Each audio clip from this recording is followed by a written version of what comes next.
श्रीमद् भगवद गीता द्वितीय अध्याय प्रवचन प्रस्तुति मोनू तिवारी यूट्यूब चैनल भक्ति रंगमंच के माध्यम से।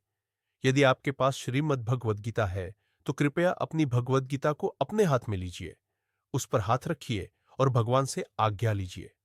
हे प्रभु, मैं आपसे आज्ञा लेता लेती हूं कि जो ज्ञान आपने 5000 वर्ष पहले अर्जुन को दिया था, आज मैं वही ज्ञान आपसे ग्रहण करना चाहती हूं। उन शब्दों को समझने की बुद्धि मुझे दीजिए जो अनंत ब्रह्मांड के रचयिता ने बोले हैं। मेरे जीवन के महाभारत में मैं कैसे विजय प्राप्त करूं, ऐसा ज्ञान मुझे दीजिए। इस मोहपाश की दुनिया से मुझे निकालकर अपनी शरण में ले लीजिए। ऐसी प्रार्थना करके हम श्रीमद् भगवद गीता के द्वितीय अध्याय में प्रवेश करते हैं। हरे कृष्ण। संजय बोले। उस प्रकार करुणा से व्याप्त, आंसुओं से भरे और व्याकुल नेत्रों वाले शोकयुक्त अर्जुन के प्रति भगवान मधुसूदन ने यह वचन कहा। यह वह क्षण है जब भगवान श्री कृष्ण पहली बार बोलते हैं। इससे पहले भगवान ने केवल एक वाक्य कहा था, हे अर्जुन, सामने खड़े कौरवों को देखो। अब अर्जुन उस अवस्था में पहुंच गया है जहां वह युद्ध से नहीं, जीवन से भागना चाहता है।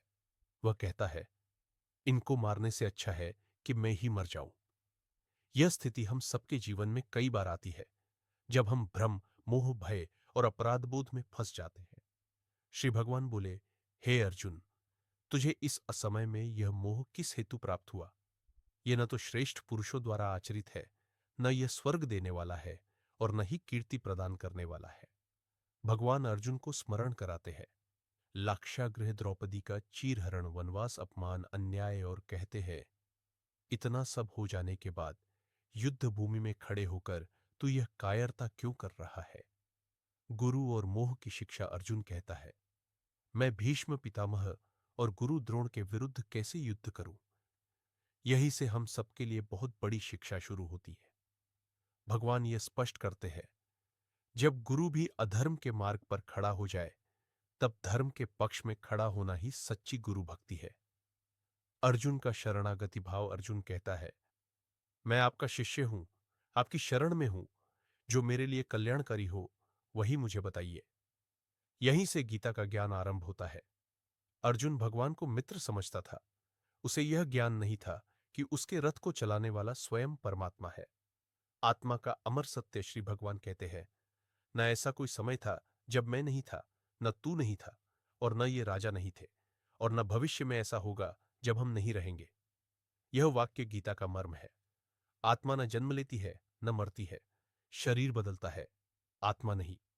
जैसे मनुष्य पुराने वस्त्र त्याग कर नए वस्त्र धारण करता है, वैसे ही आत्मा पुराने शरीर को छोड़कर नया शरीर धारण करती है। दुख सुख शरीर के हैं, आत्मा के नहीं। सर्दी गर्मी, सुख दुख, ये सब इंद्रियों के विषय है। जो व्यक्ति इनसे विचलित नहीं होता, वही मोक्ष के योग्य होता है। मोक्ष मरने के बाद नहीं, जीते जी प्राप्त होता है। कर्म योग का रहस्य भगवान कहते हैं, तेरा अधिकार केवल कर्म करने में है, फल में कभी नहीं। जब कर्म भगवान को समर्पित हो जाता है, पाप पुण्य मिट जाता है, भय समाप्त हो जाता है, बंधन टूट जाता है। यही कर्मयोग है। स्थिर बुद्धि पुरुष के लक्षण अर्जुन पूछता है, हे केशव, स्थित प्रज्ञ पुरुष कैसा होता है?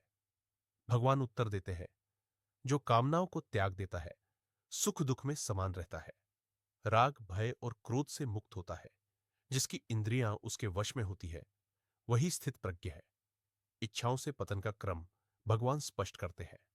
विषय, इच्छा, कामना, क्रोध, स्मृति भ्रंश, बुद्धिनाश, पतन। इसीलिए इंद्रियों पर संयम अनिवार्य है।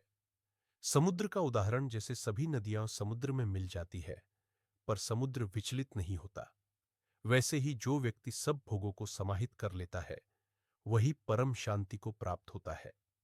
अध्याय का निष्कर्ष भगवान कहते हैं, यह ब्रह्मी स्थिति है। इसे प्राप्त करके मनुष्य फिर कभी मोहित नहीं होता और अंतकाल में ब्रह्मानंद को प्राप्त होता है। समापन प्रार्थना। है प्रभु, हम साधारण जीव हैं, भटक सकते हैं, भूल सकते हैं। हम आपको भूल सकते हैं, पर आप हमें कभी मत भूलना। हमें हर पल अपना अर्जुन मानकर अपने सानिध्य में रखना। ऐसी रहस्यमय कहानी सुनने के लिए हमारे YouTube चैनल भक्ति रंगमंच को सब्सक्राइब करें और बेल आइकन को दबाना न भूलें। धन्यवाद। जय श्री कृष्णा।